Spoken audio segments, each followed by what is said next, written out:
Sveikučiai, jeigu jūs kankina depresija, jūs neturite nuotaikos, kankina įvairios problemos, skubate, nespėjate kažko atlikti, jūs erzina aplinkiniai, siūlau visko atsisakyti, sustoti, atsipalaiduoti, relaksuoti. Priešais jūs vienas didžiausių Europoje Barselonos akvariumų. Kokios nuostabios žuvytės plaukioja čia priešais mane.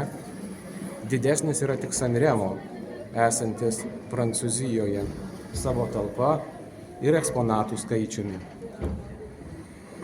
Tai šiandien poilsio dieną aš skyriau būtent žuvims gerą pusantros valandos.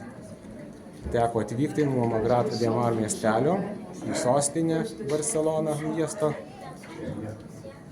Buvo, kaip sakant, vadovas prigąsdino, kad kas neturi išankstinių bilietų, tai bus labai didelės eilės. Tačiau nieko panašaus. Atvykus visiškai tuščia bilietų kasa, priėjęs sakau, ticket? Kas? Yes, sako, of course.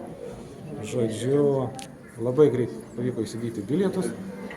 Ir čia šiuo metu su draugu apžiūrinėjame šią žuvų talpyklą. Žuvys sutalpintos, žinoma, draugiškos, nes jei būtų viena kitos nemėgtų, tai taptų pietumis bei vakarienė. Kaip gera būti žuvimi, kol tavęs nesuvalgo žmogus.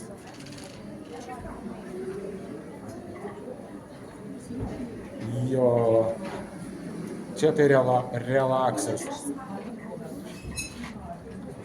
Aš pats esu gana toks ramus žmogus, tai čia jau išvis atsirelaksavimas, atsipalaidavimas. Tai va, na, o toliau šios dienos dar programoje lauks šioks toks parko lankymas.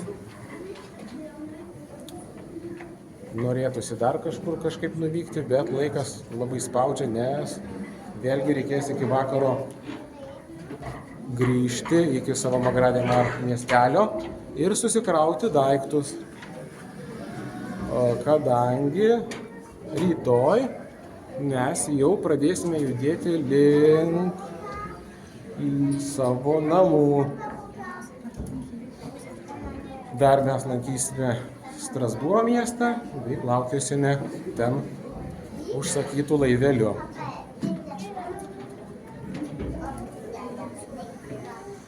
Tai kągi, būtų tiek. Buvo smagu su jumis pabendrauti. Iki pasimatymo. Ate, iki.